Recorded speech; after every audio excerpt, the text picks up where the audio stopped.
Hello and welcome to a further episode in ProAction HR's on-demand webinars to help small and medium-sized businesses consider the fundamentals of good HR practice. In this episode, we want to shine a light on the principles of good change management and help you consider how best to manage significant change initiatives, or indeed to manage daily change better, and in doing so create a more cohesive and motivated business. ProAction HR helps organisations thrive on the quality and uniqueness of their people. Our mission in these webinars is to give everyone access to some sound bites and reflection on how to better manage your people. And just a little bit about me. I'm the co-founder of ProAction HR and have almost 30 years experience in my chosen profession, with over 13 years leading on significant change projects for global businesses. Why do I do what I do? Simply that I am commercially focused, but believe in the power and potential for people to make the difference in your business. So in this webinar, we'll be focusing on the speed of change in the modern world, the commercial necessity to remain at the forefront of change, and with the recent advent of Chat GPT, etc., whether we're entering a new accelerated period of change. We'll be talking about the key reasons that change fails and offer up some hints and tips at driving successful change. We'll even turn the old adage people don't like change and explore that myth. I'll end briefly on some of the legal requirements you should consider when seeking to deliver change. Now, it's an older model, but I'm still a huge fan of the Kotter 8 Steps, developed by John Kotter in 1995.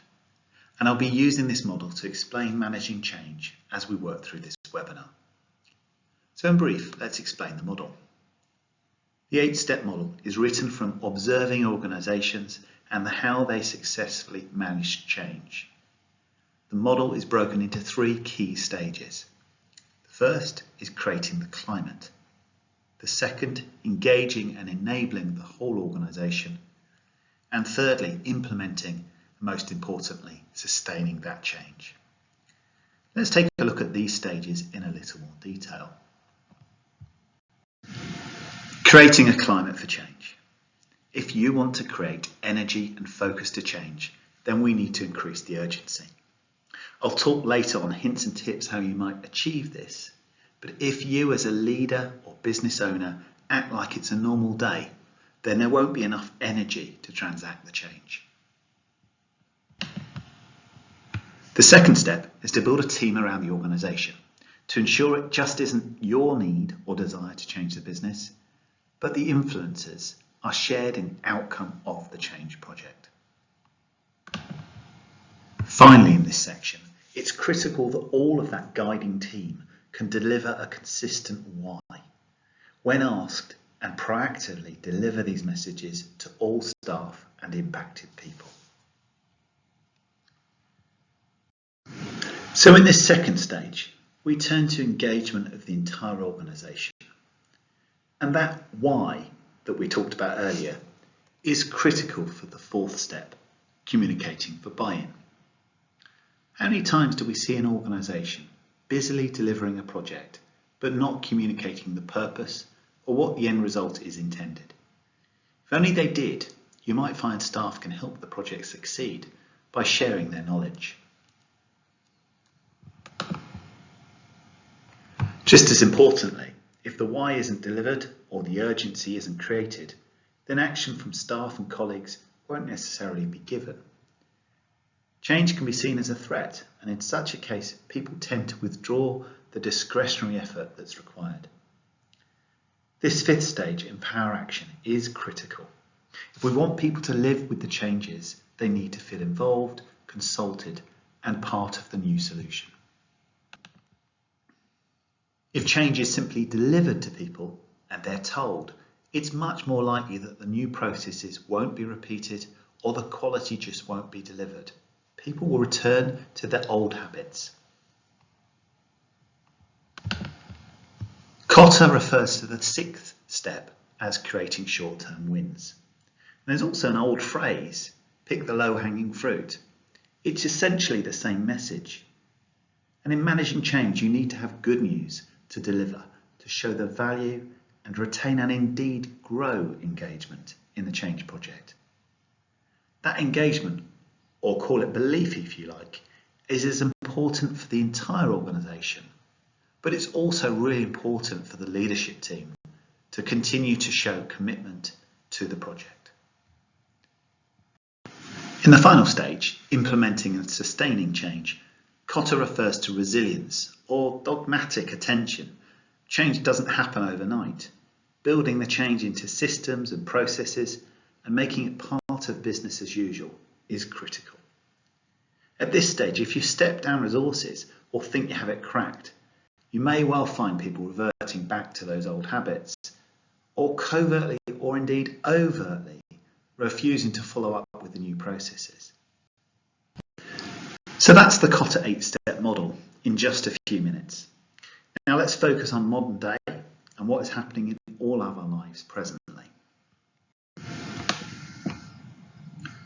The world is moving at a pace never before experienced.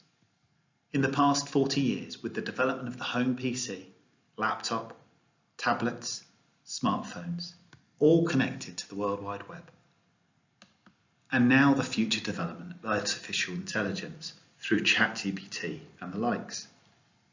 Things that were created in the 2000s are now outdated. Think of the iPod, which became the forebearer to the smartphone. Think of Love Film, the original film by Post Business, or Blockbuster, that before Love Film drew the consumer to a bricks and mortar style retail experience. Technology has delivered huge change. We have Kodak as a prime example, a leader in the photo print industry of the 80s and earlier, and a prime example of how businesses have to evolve to remain viable. For businesses to remain a going concern, or indeed take advantage of gaps in a new market, they must be able to pivot. This suggests small and medium-sized businesses have a great opportunity, since their size should allow them to move at speed. But even smaller businesses need to consider the impact a change of direction has on the skill sets of the staff they employ and the new skills and experiences that they require. If we want to deliver successful change, and that is significant change in the business, then we need to consider how to manage the project the best way possible. And 20 plus years of research, particularly by McKinsey, suggests that the two key reasons for change failing are a lack of leadership buy-in and a lack of resource to adequately manage the change. On lack of leadership buy-in then, what we're referring to here is total leadership, the total group, that change needs to be bought into, and for leadership teams not just to pay lip service, but truly role model their intent to drive change. Sendelaney referred to this as the shadow of the leader, actually how they act. In my earlier walkthrough of the 8-step model by Cotter, this is described as building the guiding team. It's not what they say, but what they do that counts. To achieve leadership buy-in, the leadership team need to realise the importance of the change, be involved in designing it, appreciating the impacts it will have on the business, both good and bad, and ideally have the change as part of their deliverables or objectives. Stakeholder management is critical here. How does a business ensure all its top team are firmly behind the change? The second key reason is a lack of resource.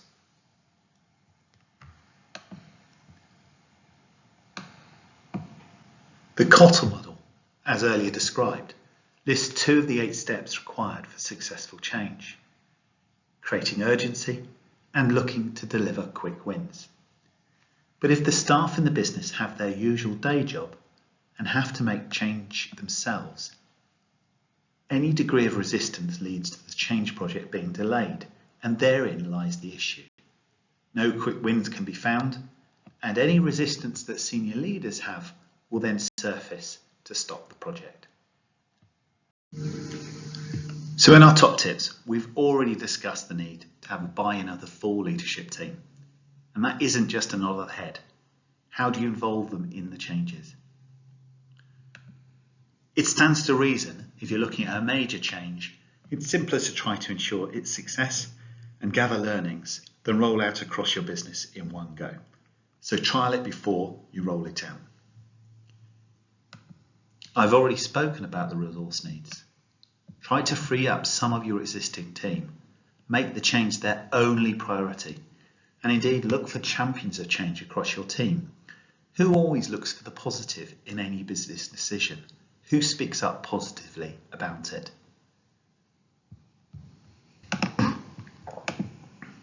When we look at the commercial need for change, we shouldn't ignore the downsides. Always present a net end state. Otherwise, you're simply fueling those who don't want to change with reasons to throw those rocks.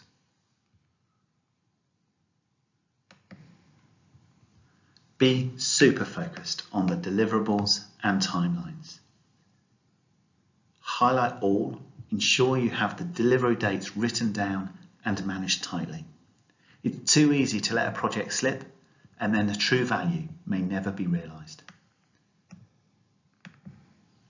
And of course, as Cotter suggests, always look for the quick wins and celebrate them early. The change needs to feel like an imperative. So what happens if you don't deliver on time or successfully? Had Kodak seen digital photos as an imperative, it should have led the way into the 90s and noughties. All of the business must see the need for change as if it's a burning platform. Conversely, a more modern thinking would be for leaders to describe the making of a cathedral. Paint the picture of why it's so much better once the change project is delivered, and the value to all of delivering successfully. This is where storytelling and painting a vision is so powerful. And then, of course, and always, over-communicate. Find at least 3 mediums to get your message across. Regularly, consistently, and ensure that one of those mediums is the leadership team. So now for a high-level overview of the legal requirements. If your change project is to acquire or merge with a business, you have a duty under TUPE consultation to consult with the impacted parties. And that could include your present staff. It will certainly include the staff you acquire. To consult, you need to determine the size of the group impacted and potentially create employee representatives to consult with. If you are either reducing your workforce or diversifying, which may mean your present skill set is no longer suitable, then you'll be required to consult and advise those impacted if they're at risk of their role becoming redundant. Depending on the numbers involved, this consultation period could be 30 days or more as a minimum. And finally, if you want to be above the legal minimum and help the success of the project, be sure to involve your work colleagues anyway. It really does, when done well, aid buy-in and therefore the chances of a successful change project. Many thanks for watching this webinar. If any of the information provided here has led you to want to know more, then please don't hesitate to contact us. And thank you for watching.